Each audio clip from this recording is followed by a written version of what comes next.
عائشہ سے نکاح حضور کا ہوا ہے، مگر حضرت عائشہ کی عمر ابھی کم تھی، وہ رخصت ہو کر حضور کے یہاں نہیں آ سکتی.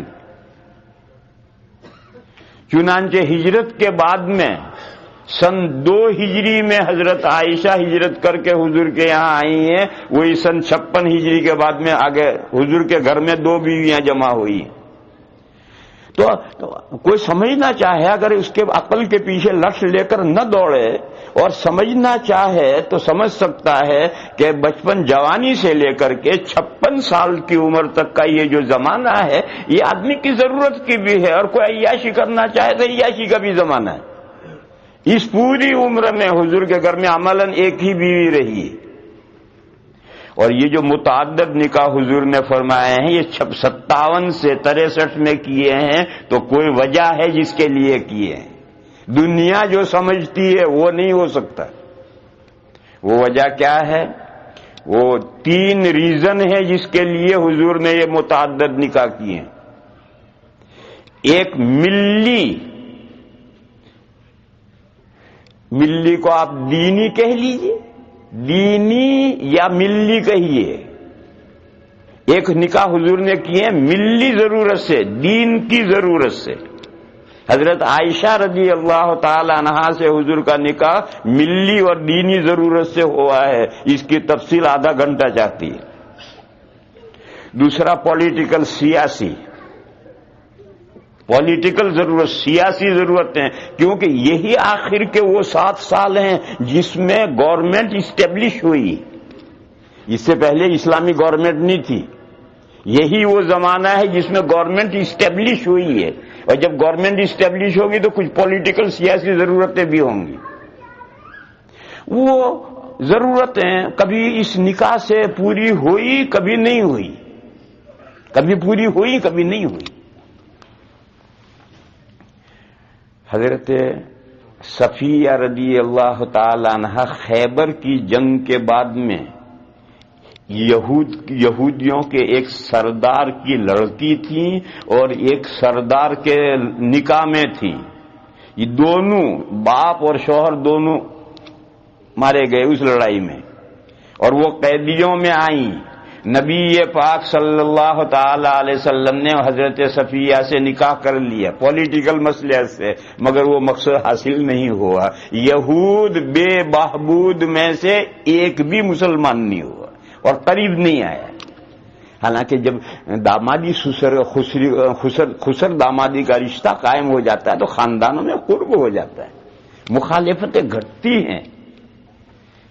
تو خاص مقصد سے کہ یہ خیبر کے یہودی قریب آئیں، ایمان لائیں، اس نکاح کی برکت سے ان کا اختلاف جھگڑا ختم ہو، مگر یہ مقصد نہیں حاصل ہوا. ایک یہودی قریب نہیں آیا اور مسلمان نہیں ہوا. تو کبھی تو یہ ضرورت تو نہیں ہوتی، پوری نکاح سے ضرورت پوری نہیں ہوئی. اب یہ کیا معلوم تھا؟ ایک حضور نے نکاح کیا ایک مقصد کو لے کر، وہ مقصد پورا نہیں ہوا تو حضور کو عالم الغیب تھوڑی تھے. اور حضرت جویریہ سے نکاح کیا تھا. حضرت جویریہ ایک قبیلہ ہے بنو المستلق، اس کے ساتھ جنگ ہوئی اور اس جنگ میں وہ لوگ قیدی پکڑے گئے اور 100 فیملی غلام باندی بنائی گئی.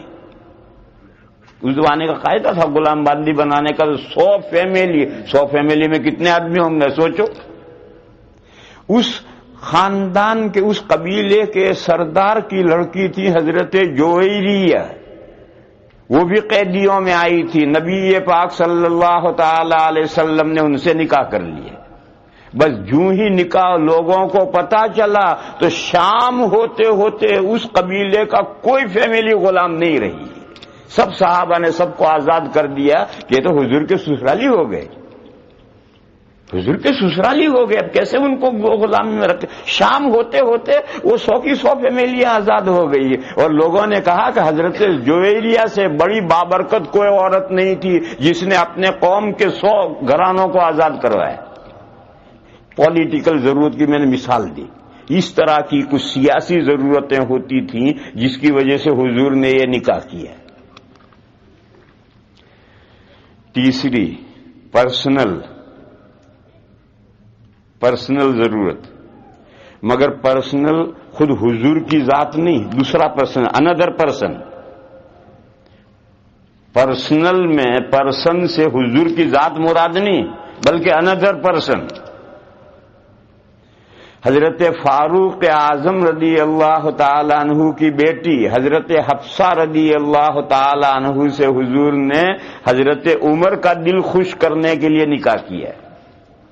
یہ ہے اندر پرسن. حضرت عمر بڑی لمبی بات ہے. حضرت عمر اور حضرت ابو بکر کے درمیان میں منافست رہتی تھی، اور منافست حضرت ابو بکر کی طرف سے نہیں تھی. حضرت عمر چاہتے تھے حضرت ابو بکر سے آگے بڑھنا دین میں. بہت واقعات پیش آیا، انہوں نے بڑھنے کی کوشش کی مگر نہیں بڑھ پائے. تو اگر دونوں طرف سے منافست ہے تو منافست نہیں، وہ حسد ہے. اگر دو طرفہ منافست ہے، کمپٹیشن ہے. منافست مانے کمپٹیشن. اگر دو طرفہ کمپٹیشن منافست ہے تو منافست نہیں، وہ حسد ہے، جلنا ہے. اور ایک طرف سے کمپٹیشن ہے، منافست ہے، تو دنیا کے معاملات میں اگر ہے جائز نہیں ہے، دین کے معاملات میں ہے جائز ہے. ایک طرف سے منافست کمپٹیشن ہے، دنیا کے معاملات میں جائز نہیں ہے، دین کے معاملات میں ہے تو جائز ہے. قرآن کریم میں ہے وَفِي ذَلِكَ فَلْيَتَنَافَسِ الْمُتَنَافِسُونَ. بہرحال حضرت عمر بڑھنا چاہتے تھے. حضرت خدیجہ کا جب انتقال ہوا اس وقت حضرت عمر کے پاس میں کوئی بیٹی نہیں تھی جس کو وہ حضور کے ساتھ نکاح کروائیں، اور حضرت ابو بکر کے پاس بھی نہیں تھی مگر ایک تھی، وہ بھی چھوٹی بچی تھی 6 سال کی.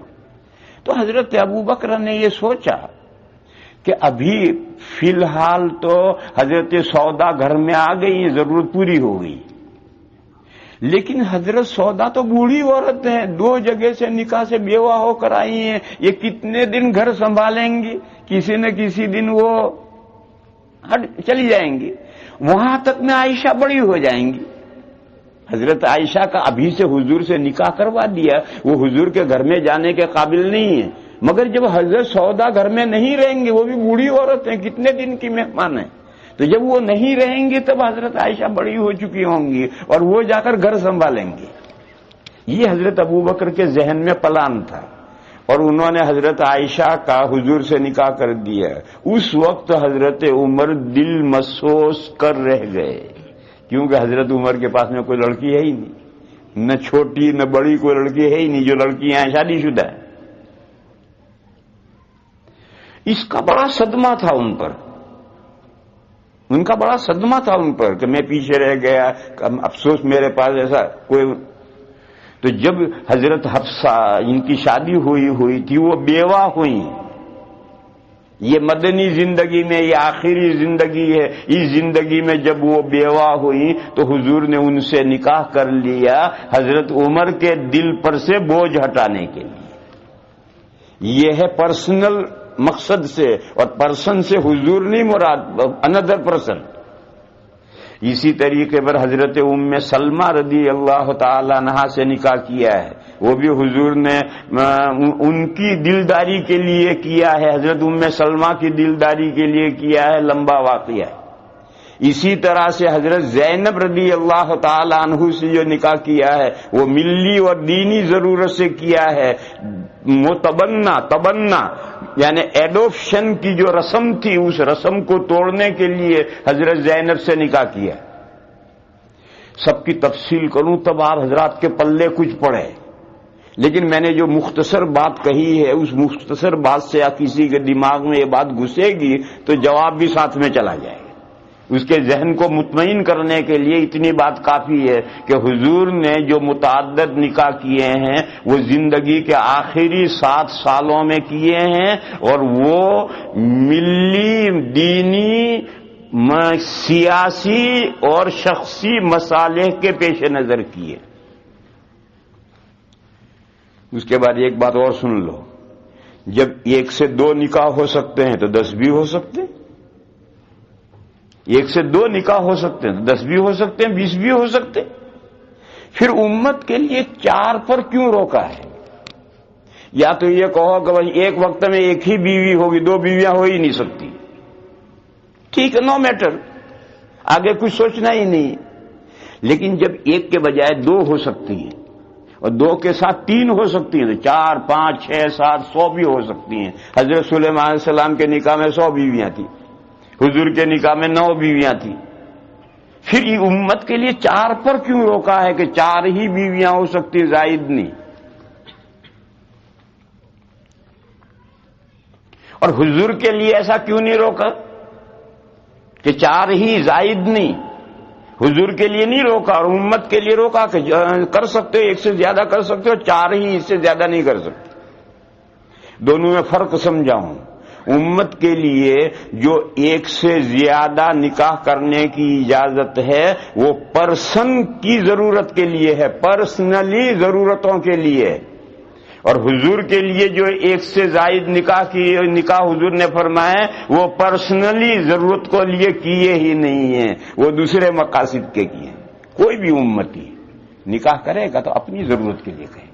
ایک بیوی ہے، وہ بیچاری بیمار ہو رہتی ہے، ناکارہ ہو گئی ہے، کسی استعمال کے قابل نہیں ہے، تو دوسری کرے گی۔ اتفاق سے وہ دوسری بھی ایسی ناکارہ ہو گئی تو کیا کرے گا؟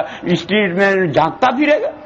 نہیں، اسلام اس کی اجازت نہیں دیتا۔ تقوی اور پرہیزگاری کا دامن کبھی چھوٹنا نہیں چاہیے۔ تو تقوی اور پرہیزگاری کا دامن پکڑے رہنے کے تیسری کرنی ضروری ہے، ورنہ تقوی اور دامن کا کیسے پرہیزگار؟ تو انسان کی اپنی ضرورتیں۔ کبھی ایسا بھی ہوتا ہے کہ عورتیں ٹھنڈے مزاج کی ہوتی، مرد گرم مزاج کا ہوتا ہے۔ عورتیں ٹھنڈے مزاج کی ہوتی، عورتیں نہیں، ہر مادہ، بکری، بھینس، مرغی، جتنی مادہ ہیں ٹھنڈے مزاج کی ہوتی، نر گرم مزاج کا ہوتا ہے۔ مادہ میں جو ٹھنڈا مزاج ہے اس کی رطوبت جو ہے وہ انڈے اور جنین کی تربیت میں استعمال ہوتی ہے۔ یہ بھی لمبا مضمون ہے، کہاں سمجھاؤں۔ بہرحال ٹھنڈا مزاج ہوتا ہے، ہر مادہ کا ٹھنڈا مزاج ہے۔ تو کبھی ایسا ہوتا ہے کہ ایک مرد کی اپنی پرسنل ضرورت کے لیے ایک بیوی کافی نہیں، کیا کرے گا؟ ادھر ادھر جھانکنے کی اسلام اجازت نہیں دیتا، تو وہ پاک دامن کیسے رہے گا؟ اپنی ضرورت کے لیے اسے دوسرا نکاح کرنا ہے۔ ایک سوال کا جواب دے دیا میں نے کہ عورت کیوں نہیں کر سکتی دوسرا نکاح؟ اس کو ضرورت ہو تو؟ مرد کو دوسرے نکاح کی ضرورت ہو سکتی ہے تو عورت کو بھی دوسرے نکاح کی ضرورت ہو سکتی ہے، تو عورت 2 شوہر کیوں نہیں کر سکتی؟ اس کا جواب میں نے دے دیا کہ اس کا مزاج اللہ نے ٹھنڈا بنایا ہے، اسے 2 مردوں کی ضرورت ہوتی ہی نہیں۔ اس کا جواب میں نے دے دیا۔ اور لطیفہ بھی سن لو، بہت سنجیدہ بات ہو جاتی ہے تو پھر دماغ بوجھل ہو جاتا ہے، تو یہ لطیفہ بھی سنو۔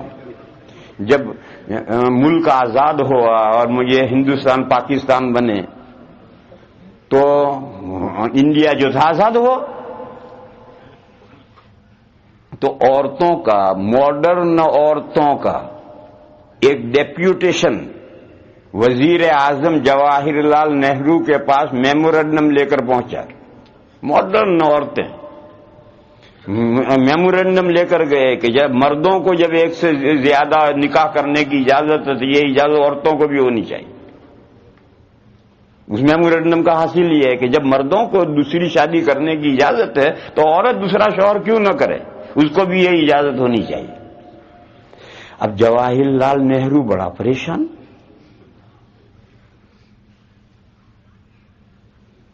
اور ایسے موقع پر جب وہ پھنستا تھا کسی مصیبت میں تو مولانا آزاد سے رابطہ کرتا تھا۔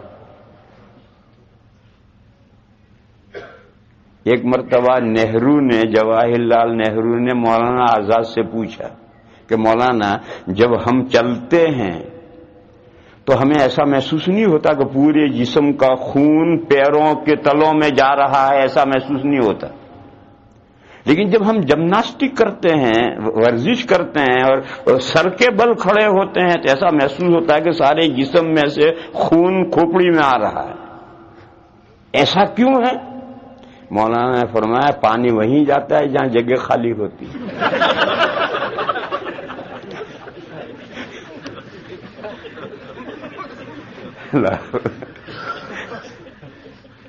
اللہ یعنی بڑوں کے مذاق بھی کیسے ہوتے ہیں. تو جب ایسی پریشانی ہوتی تھی تو اس نے مولانا آزاد کو فون کیا کہ ایک ایسا خواتین کا ایک ایسا ڈیپوٹیشن آیا ہوا جن کا میمورینڈم یہ ہے، کیا جواب دوں؟ تو مولانا نے کہا ان کو سب کو لے کر میرے پاس آ جاؤ. اب وزیر اعظم جواہر لال نہرو اور وہ ڈیپوٹیشن اور سب مولانا آزاد کی کوٹھی پر. جب وہاں پہنچے تو مولانا لان میں ٹہل رہے ہیں. خیر استقبال کیا، آئے بٹھائے، کیا بات کیا مسئلہ ہے؟ تو نہرو نے کہا کہ یہ میڈمز ہیں سب اور یہ میمورینڈم لے کر آئی ہیں. تو مولانا نے فرمایا پھر آپ اجازت لکھ دیجیے. اب نہرو پریشان، اب اجازت لکھ دیجیے. اب نہرو پریشان، اب وہ نہرو ہچکی جائے تو اس کا کاغذ میمورینڈم کا سیٹ ہے، لائیے آپ اجازت نہیں لیتے میں لکھتا ہوں. لیا کاغذ قلم لیا، شروع کیا. کہنے لگے دیکھیے میڈم ابھی میں اجازت لکھتا ہوں لیکن ایک شرط ہے.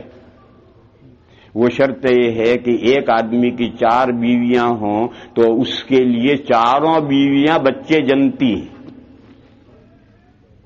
آپ کے لیے میں ایک کا کنسیشن کرتا ہوں، 3 بچے آپ کو 3 شوہروں کے لیے ایک ساتھ جننے ہوں گے. بولو لکھو اجازت.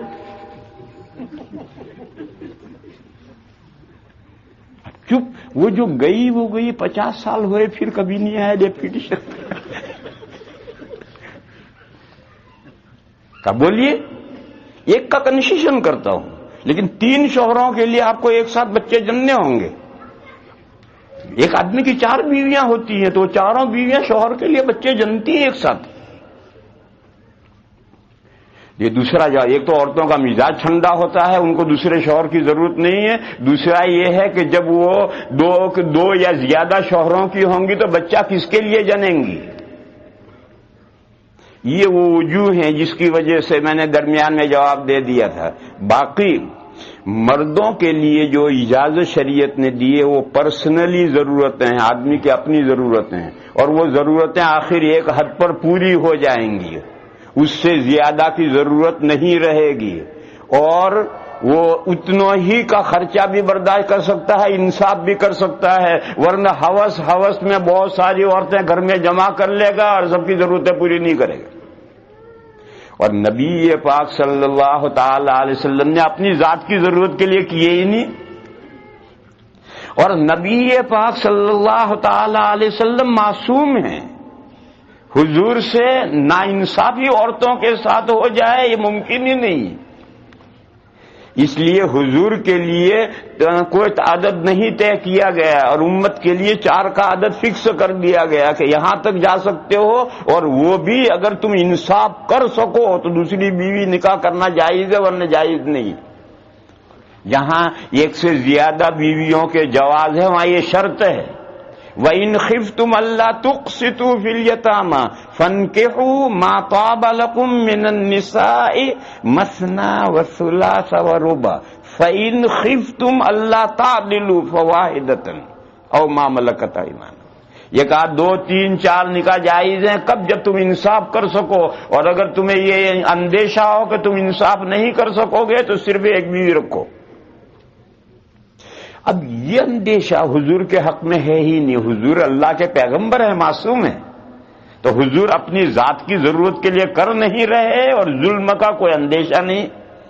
اس لیے حضور کے لیے حکم الگ تھا، امت کے لیے حکم الگ تھا. میں سمجھتا ہوں کہ اتنی تفصیل جو میں نے کی ہے اس کے بعد میں کوئی اشکال ذہن میں نہیں رہے گا. اصل میں مثال اس کی دے رہا تھا کہ یہ حدیث ہے، سنت نہیں. یہ جو حضور کے نکاح میں 9 بیویاں رہی ہیں یہ حدیث ہے، حضور کا فعل ہے اور جب فعل ہے تو حدیث ہے مگر سنت نہیں. تیسری چیز حضور کے ذاتی حالات کہ حضور کے بال مبارک ایسے تھے. میں اسے پڑھوں گا تو صحیح، میں اپنے بال ویسے کیسے بنا لوں گا؟ جیسے حضور کے بال تھے میں کیسے بناؤں؟ حضور کے اگلے 2 دانتوں کے بیچ میں جگہ تھی اور جب حضور بولتے تھے تو ان دو دانتوں کے بیچ میں سے ایک روشنی نکلتی ہوئی نظر آتی تھی. اب یہ حدیث ہے، اب ہم چاہیں تو اپنے دانت ایسے کیسے بنا لیں گے؟ یہ جو حضور کے ذاتی حالات ہیں یہ سب حدیثیں ہیں، مگر یہ سنت نہیں ہے. سنت نام ہے اس پاتھ کا، اس راستے کا جس پر چلا امت چلے گی. تو اس پر ہم کیسے چلیں گے؟ یہ تو حضور کے ذاتی احوال ہیں، یہ بھی سب حدیثیں ہیں، سنت نہیں.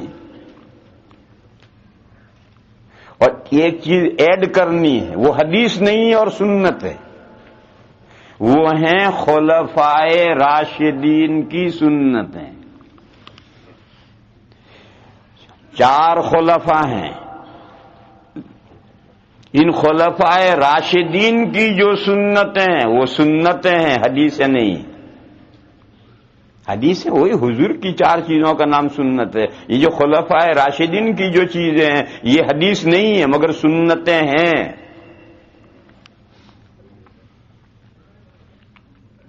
یہاں رک کر کے ایک بات سمجھنی چاہیے، خلفائے راشدین تو پیغمبر نہیں، وہ تو امتی ہیں، عام انسانوں کی طرح سے انسان ہیں، بڑا مرتبہ ان کو مل گیا. رسول اور نبی کا فالو تو اس لیے ضروری ہے کہ اس کے پاس اللہ کے یہاں سے گائیڈنس آتا ہے. بس رسول اور نبی جو کچھ کہے گا یا کرے گا وہ اس کا اپنا سوچنا نہیں، وہ تو اللہ کے یہاں سے آیا ہوا حکم ہے. تو ہم رسول اور نبی کا جو فالو کرتے ہیں وہ تو اللہ کے احکام کا فالو کرتے ہیں. لیکن خلفائے راشدین تو نبی نہیں تھے، ان کے پاس جو احکام آئے تھے وہ تو اللہ کے پاس سے نہیں آتے. پھر ان احکام کا خلفائے راشدین کے ان طریقوں کا ہم فالو کیوں کریں؟ یہ آج بہت سے لوگوں کے دماغ میں یہ موضوع ٹچ رہتا ہے کہ بھئی یہ تو خلفائے راشدین کو انبیاء رسول تھوڑے تھے، ان کے پاس یہ جو ان کی باتیں کو آسمان سے وہی تھوڑی آئی، پھر ان کو ہم کیوں فالو کریں؟ اللہ کے رسول نبی کے پاس تو جو کچھ آتا ہے وہ آسمان سے وہی سے آتا ہے، تو نبی رسول کا فالو کرنا چاہیے، خلفائے راشدین کا کیوں فالو کریں؟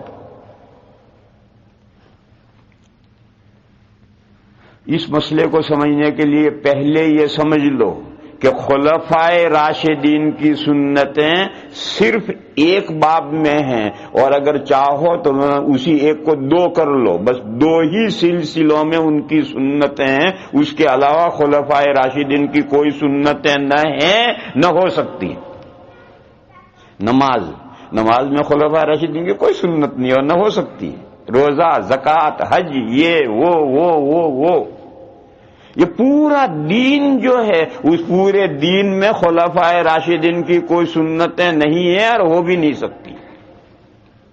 صرف ایک، اور چاہو تو اسی ایک کو 2 کہہ لو. وہ ایک کیا ہے؟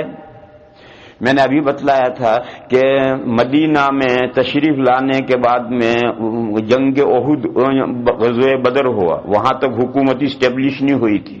پھر احد ہوا، وہاں بھی حکومت اسٹیبلش نہیں ہوئی تھی. پھر غزوہ احزاب ہوا اور دشمنوں کا زور ٹوٹا، بس اب اسلامی حکومت اسٹیبلش ہوئی. لیکن انٹرنیشنل گورنمنٹ ابھی قائم نہیں ہوئی. حضور کی وفات تک دین جزیرت العرب ہی میں پھیلا تھا، اس سے آگے گیا ہی نہیں تھا. عربوں کے علاوہ دیگر اقوام اسلامی گورنمنٹ کے ماتحت آئی ہی نہیں تھی. اور جب مختلف نیشنز گورنمنٹ کے ماتحت نہیں آئیں گے وہاں تک انٹرنیشنل گورنمنٹ قائم نہیں ہوگی. نیشنل گورنمنٹ ہے اور دونوں کے لیے احکام الگ ہیں. نیشنل کے احکام الگ ہیں، انٹرنیشنل کے احکام کچھ اور ہیں. تو جب دنیا سے حضور تشریف لے جانے لگے وہاں تک نیشنل گورنمنٹ قائم ہوئی تھی، انٹرنیشنل نہیں ہوئی تھی. انٹرنیشنل گورنمنٹ کب قائم ہوگی؟ خلفائے راشدین کے زمانے میں قائم ہوگی. حضرت عمر ابو بکر کے زمانے میں بھی نہیں قائم ہوئی، خاص حضرت عمر کے زمانے سے پھر انٹرنیشنل گورنمنٹ قائم ہوئی. جب انٹرنیشنل گورنمنٹ قائم ہوگی اس وقت جو گورنمنٹ کے افیئرز ہیں، معاملات ہیں، وہ معاملات کون طے کرے گے؟ حضور دنیا سے چلے گئے، قرآن کا نزول پورا ہو گیا.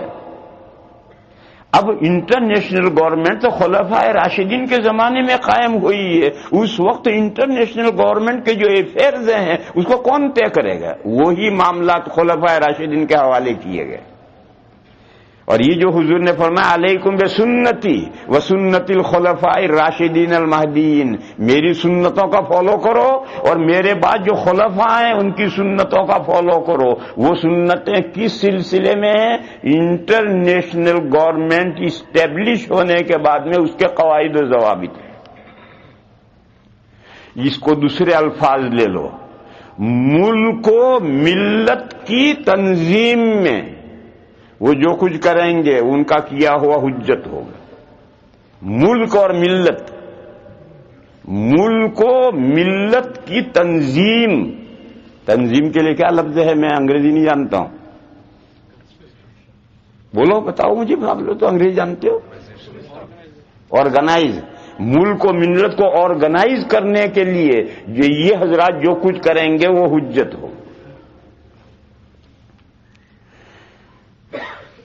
ملک کو آرگنائز کرنے کے لیے تو بہت باتیں ہیں، ملک کو آرگنائز کرنے کے لیے تو بہت باتیں ہیں. حضرت ابو بکر صدیق رضی اللہ تعالی عنہ کے زمانے میں سب سے پہلا مسئلہ یہ آیا کہ جب حضرت ابو بکر کا انتقال ہوگا تو اگلا خلیفہ کا نامینیشن کیسے ہوگا؟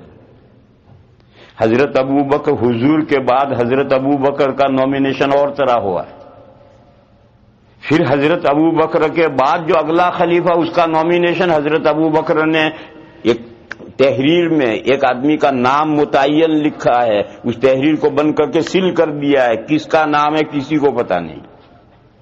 اور وہ تحریر حضرت عثمان کو دی کہ لے کر مسجد نبوی میں جاؤ اور مسجد نبوی میں صحابہ سے کہو کہ اس تحریر میں جس خلیفہ کا نام لکھا ہے اس کے لیے بیعت کرو. کسی کو کچھ پتہ نہیں کس کا نام لکھا ہے، جس خلیفہ کا نام لکھا اسے بھی پتہ نہیں. چنانچہ حضرت عثمان لے کر گئے، لوگوں سے کہا بھئی ابو بکر نے اس تحریر میں ایک خلیفہ کا نام لکھا ہے، جس کا بھی نام لکھا بیعت کرو. سب نے بیعت کی. جب ان کا انتقال ہوا اور وہ تحریر کھولی گئی تو اس میں حضرت عمر کا نام تھا. تو اب ایک نامینیشن کا ایک طریقہ یہ بھی ہے. حضور نے تو اس طرح کا نامینیشن نہیں کیا. اب یہ نامینیشن کے جو چند طریقے اسلام میں، اس میں سے یہ ایک طریقہ معتبر ہے. یہ معتبر یہ خلفائے راشدین کی سنت سے ہوا ہے. حضرت فاروق اعظم رضی اللہ تعالی عنہ کے زمانے میں تو ملک کی تنظیم سے بے شمار کام ہوئے ہیں. حضرت عثمان غنی رضی اللہ تعالی عنہ نے یہ جو آج ہمارے سب ریک میں قرآن شریف رکھے ہوئے ہیں، یہ سب حضرت عثمان کا جمع کیا ہوا ہے. اس طرح سے کتابی شکل میں قرآن حضرت ابو بکر حضور کے زمانے میں، حضرت ابو بکر حضرت عمر کے زمانے میں نہیں تھا. حضرت عثمان کے زمانے میں یہ ہوا ہے. یہ ملت کی تنظیم ہے، یہ ملت کی تنظیم ہے. اگر اس طرح سے حضرت عثمان یہ قرآن ہمیں دے کر نہ جاتے تو آج ملت کہاں سے آرگنائز ہوتی. اور حضرت فاروق اعظم رضی اللہ تعالی عنہ نے اپنے زمانے میں تراویح کی نماز شروع کی. پہلے 8 رکعت شروع کی، پھر اسے بدل کر 20 رکعت کر دی، اور ساری امت اس وقت سے آج تک 20 رکعت پڑھتی آ رہی ہے. یہ حضرت عمر کا کارنامہ ہے ملت کو آرگنائز کرنے کے لیے. اس کی بڑی لمبی تفصیل ہے. بہرحال حضرت عمر نے جو یہ تراویح باقاعدہ نظام بنا کر شروع کیا ہے، اور پہلے 8 رکعت پڑھی جاتی تھی، اور کتنی لمبی پڑھی جاتی تھی؟ سحری تک پڑھی جاتی تھی. عشاء کے بعد سے سحری تک پڑھی جاتی تھی اور 8 رکعت پڑھی جاتی تھی. پھر حضرت عمر نے 2 نمازیں الگ الگ کی. رمضان میں رمضان کی ایکسٹرا نماز ہے تراویح 20 رکعتیں، جو عشاء کے بعد فوراً پڑھی جائیں گی، لمبی نہیں پڑھی جائیں گی. اس کے بعد لوگوں کو سونے کا وقت دیا جائے گا، اور پھر تہجد کے وقت میں لوگ اٹھ کر کے تہجد کی 8 رکعتیں اپنے اپنے طور پر پڑھیں گے. اور ایک موقع پر حضرت عمر نے مسجد کا راؤنڈ لیا تھا، تو اس راؤنڈ میں اس کو کلیئر کیا تھا کہ 2 نمازیں الگ ہیں. اور یہ فرمایا کہ یہ جو 20 رکعتیں تم پڑھتے ہو امام کے ساتھ، اس سے افضل وہ 8 رکعتیں ہیں جو تمہیں رات کے پچھلے حصے میں تہجد کے وقت میں تمہیں اکیلے پڑھنا ہے، وہ نماز تہجد کی نماز اس تہجد سے افضل ہے۔ یہ سارا مسئلہ حضرت نے کلیئر کر کے سمجھایا تھا۔ بہرحال میں تو مثال دے رہا ہوں کہ یہ جو 20 رکعتیں حضرت عمر کی ملت کی تنظیم ہے، اور قرآن کریم جو آج یہ رکھا ہے یہ ملت کی تنظیم ہے۔ حضرت عمر کے زمانے میں مسلمان لڑے، مسلمان لڑے۔ پہلی جنگ ہوئی جنگ جمل، حضرت علی اور حضرت عائشہ کے بیچ میں جنگ ہوئی۔ حضرت علی جیت گئے، حضرت عائشہ کا لشکر تتر بتر ہو گیا، اور مال غنیمت میں بھی پکڑا گیا اور قیدی بھی پکڑے گئے۔ ان قیدیوں میں حضرت عائشہ بھی تھی۔ حضرت علی کے لشکر نے مطالبہ کیا کہ مال غنیمت تقسیم کیا جائے۔ حضرت علی نے تقریر فرمائی اور فرمایا دیکھو مال غنیمت تقسیم کیا جائے گا تو جو قیدی ہیں وہ بھی غلام باندی بنیں گے، اور فرمایا تم میں سے کون منحوس ہے، ذرا کھڑا ہو جو حضرت عائشہ کو اپنی باندی بنائے گا، کون منحوس ہے؟ جب مال غنیمت تقسیم ہوگا تو جو قیدی وہ بھی تو غلام باندی بنیں گے، اور غلام باندی بنیں گے تو حضرت عائشہ کو اپنی باندی کون بنائے گا؟ تم میں کون منحوس ہے، کھڑا ہو۔ سب چپ۔ اور حضرت علی نے تمام قیدیوں کو معزز طریقے پر گھر بھیج دیا، اور جو مال غنیمت تھا، جو لوگ مارے گئے تھے، شہید ہوئے تھے، ان کے ورثاء تک مال پہنچایا۔ مال غنیمت تقسیم نہیں کیا، کسی کو غلام باندی نہیں بنایا۔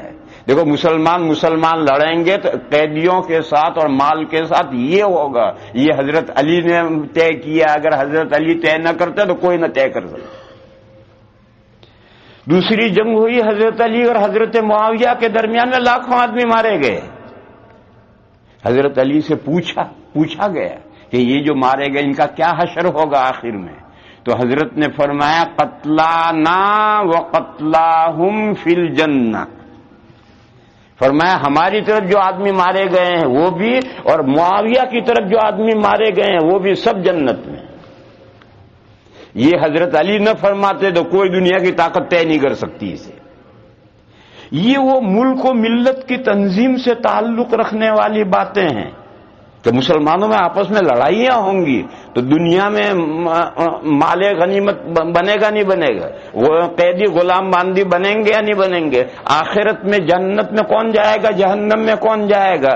یہ جو مسائل ہیں، یہ مسائل چاہے تم اس کو پولیٹیکل کہہ لو، چاہے ملی مسائل کہہ لو، اس طرح کی جو مسائل ہیں ملک و ملت کی تنظیم سے تعلق رکھنے والے، وہی حوالے کیے گئے ہیں خلفائے راشدین کے۔ کیونکہ حضور کے زمانے تک نیشنل گورنمنٹ تھی، انٹرنیشنل گورنمنٹ وجود میں نہیں آئی تھی، اور جب انٹرنیشنل گورنمنٹ وجود میں آئے گی تبھی اس کے احکام ہوں گے۔ اب رہ جاتا ہے ذرا سا سوال، دیکھو اس کو اچھی طرح سمجھ لو۔ پورا دین نماز میں خلفائے راشدین کی کوئی سنت نہیں۔ کیوں؟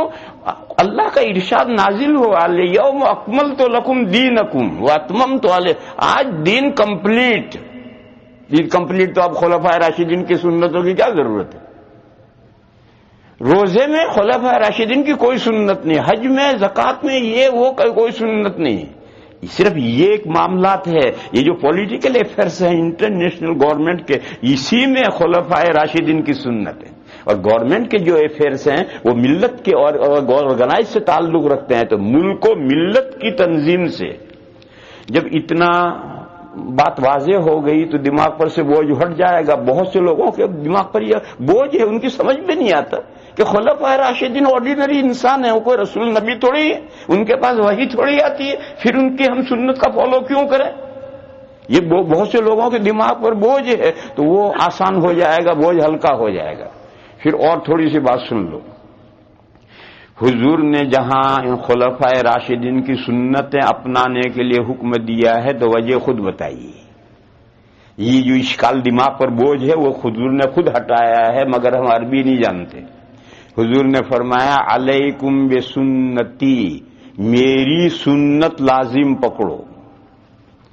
دیکھو میرے بھائیوں، قیامت کی صبح تک چیلنج ہے، ایک حدیث بھی ایسی کوئی نہیں لا سکتا جس میں حضور نے یہ فرمایا ہو کہ میری حدیث لازم لو، پکڑو، میری حدیث مضبوط پکڑو، ایسی کوئی حدیث نہیں۔ قیامت کی صبح تک چیلنج ہے، جو چاہے لائے۔ جتنی حدیثیں ہیں سب میں سنت مضبوط پکڑو، سنت کو تھامو، سنت سنت سنت لفظ استعمال ہوا ہے۔ حدیثوں کے بارے میں کیا آیا ہے؟ حدیثوں کے بارے میں ہے کہ وہ بندہ خوش و خرم رہے، وہ بندہ تر و تازہ رہے جو میری حدیثیں سنے، سن کر کے یاد کرے، حفظ کرے اور دوسروں تک پہنچائے۔ یہ دعائیں حضور نے دی ہیں حدیثیں، اس میں سب حدیثیں یاد کرنی ہیں اور آگے پہنچانی ہے، لیکن مضبوط پکڑنا، اس کے لیے کسی حدیث میں یہ مضمون نہیں آیا کہ حدیث کو مضبوط پکڑو، کہیں نہیں ہے، سب جگہ پر سنت سنت ہی لفظ ہے۔ دیکھو ایک تو یہ حدیث ہے علیکم بسنتی، میری سنت لازم پکڑو، وسنت الخلفاء، اور خلفاء کی سنت لازم پکڑو۔ دوسری حدیث میں حضور نے کیا فرمایا؟ ترکت فیکم امرین، میں تمہارے اندر دو چیزیں چھوڑ کر جا رہا ہوں، ترکت فیکم امرین لن تضلوا ما تمسکتم بہما، ہرگز گمراہ نہیں ہوگے تم جب تک کہ ان دو چیزوں کو مضبوط تھامے رکھو گے۔ وہ دو چیزیں کیا ہیں؟ حضور نے فرمایا کتاب اللہ و سنتی، اللہ کی کتاب اور میری سنت۔ حدیث شریف میں ہے من تمسک بسنتی عند فساد امتی فلہ کذا، جب امت میں بگاڑ آ جائے اس وقت جو میری سنت کو مضبوط پکڑے رہے گا اس کو اتنا ثواب ملے گا۔ سنتی، جتنی روایتیں حدیثیں سب میں لفظ سنت کی تاکید کی گئی ہے، ایک حدیث بھی نہیں ہے جس میں حدیث کو مضبوط پکڑنے کا حکم ہو۔ اس مضمون کو میں سمجھا رہا ہوں۔ تو حضور نے فرمایا علیکم بسنتی، میری سنت مضبوط پکڑو، وسنت الخلفاء، اور میرے پیچھے بلا فصل، حضور کی دنیا سے گزرنے کے بعد بلا فصل متصل جو خلف آئیں گے جن کی حکومت حضور ہی کے انداز پر ہوگی، حضور ہی کے انداز پر جو لوگ حکومت کریں گے، علی منہاج النبوہ، تو فرمایا میرے جو خلفاء ہیں میرے بعد جو آئیں گے ان کی سنت مضبوط پکڑو، وسنت الخلفاء۔ کیوں؟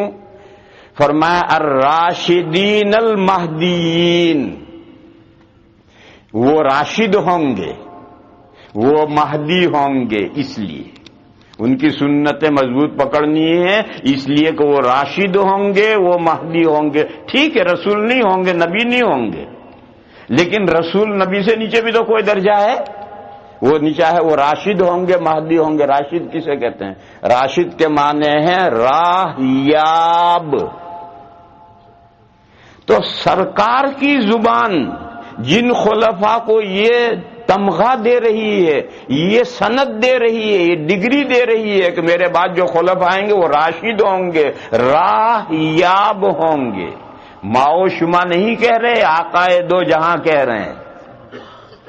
راشد مانے راہ یاب، تو وہ کون سا راہ ہے؟ وہ کون سی راہ ہے؟ وہ دین ہی کی تو راہ ہے، اس کے وہ پانے والے ہیں، راہ یاب، راستہ پانے والے۔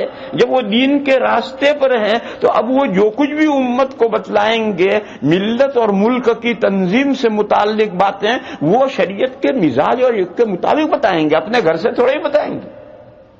پھر دوسری چیز ہے مہدی، مہدیین۔ مہدیون یہ وہی مہدی ہے جو قیامت کے قریب میں مہدی ظاہر ہوں گے۔ مہدی کے معنی ہیں ہدایت مآب۔ یہ مآب لفظ اردو کا کبھی کبھی استعمال ہوتا ہے، اس لیے عام لوگ نہیں جانتے۔ جو کوئی بہت بڑا آدمی ہو تو کیا کہتے ہیں؟ عزت مآب۔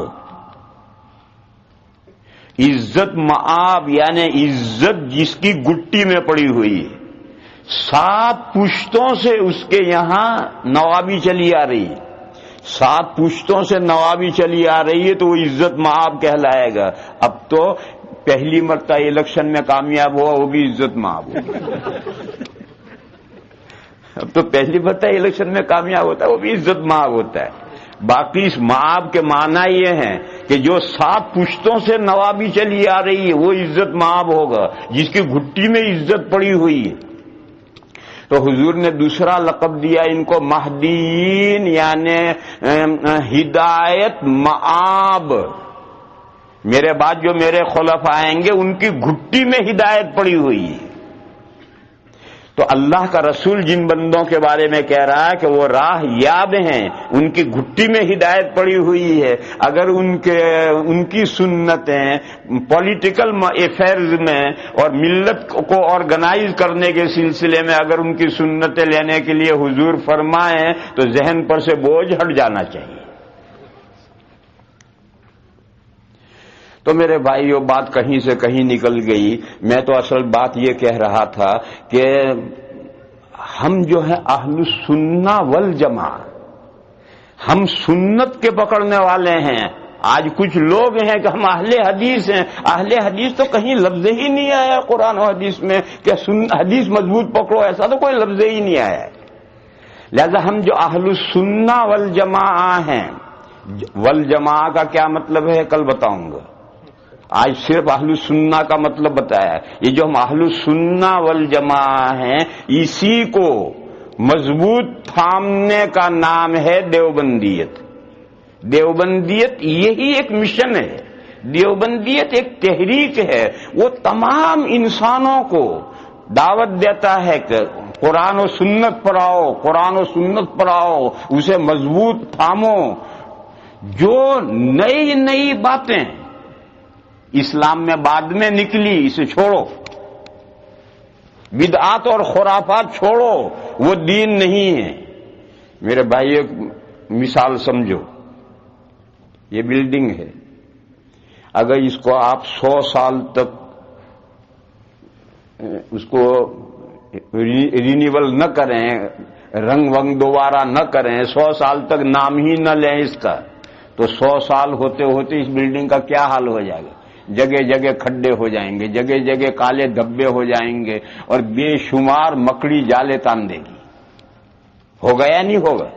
یہ جو مثال ہے دین میں بھی ایسا ہوتا ہے. ایک لمبا عرصہ گزرتے گزرتے دین میں بھی مکڑیاں جالے تانتی، دین میں بھی دھبے پڑتے ہیں، میلے میلے دھبے پڑتے ہیں، کھڈے پڑتے ہیں، رکھنے پڑتے ہیں. کچھ باتیں دین کی مٹ جاتی ہیں، کچھ باتیں دین میں لوگ نئی نئی گھسا دیتے ہیں. یہی بدعات و خرافات ہیں. یہ جو مکڑی کے جالے 100 سال کے اندر بلڈنگ کی خبر نہیں لی اور یہ جو مکڑی کے جالے ہو گئے ہیں، یہ بدعات و خرافات ہیں. اور اللہ کی سنت یہ ہے کہ 100 سال میں اللہ ایک ایسی شخصیت پیدا کرتے ہیں جو بلڈنگ کو رینیول کر دیتی ہے. یہی مجدد کہلاتے ہیں. 100 سال میں کوئی ایگزیکٹ 100 سال ضروری نہیں، ایک لمبی مدت مراد ہے. ایک لمبی مدت کے بعد میں، ایک عرصہ گزرنے کے بعد میں جب دین میں اس طرح کی چیزیں ہو جائیں گے تو اللہ تعالیٰ کا نظام ہے، وہ ایک ایسی شخصیت پیدا کرتے ہیں کہ جو دین کو رینیول کرتی ہے، اس کے تمام مکڑی کے جالے والے تان کر کے سب صاف کرتی ہے، جو میلے دھبے ہیں ان کو سب کو صحیح کرتی ہے، کھڈے ہیں انہیں بھرتی ہے، اور لوگوں نے نئی نئی چیزیں. جالے لٹک رہے ہیں، لوگ کہتے ہیں جالر ہیں، فانوس ہیں. ارے فانوس نہیں ہے، مکڑی کے جالے ہیں. اور چاروں طرف جو مکڑی کے جالے جھکتے ہیں تو لوگ کہتے ہیں تو فانوس لٹک رہے ہیں. ارے دیکھو کتنا شاندار ہے. تو شاندار نہیں ہے، تو سب مکڑی کے جالے لٹک رہے ہیں. اس کو جھاڑو دے اور سب صاف کر کے باہر پھینک. دین کی اسی خدمت کا نام دیوبندیت ہے. وآخر دعوانا ان الحمدللہ رب العالمین. بات ابھی شروع نہیں ہوئی، اب آپ کی بات کل کریں گے انشاءاللہ.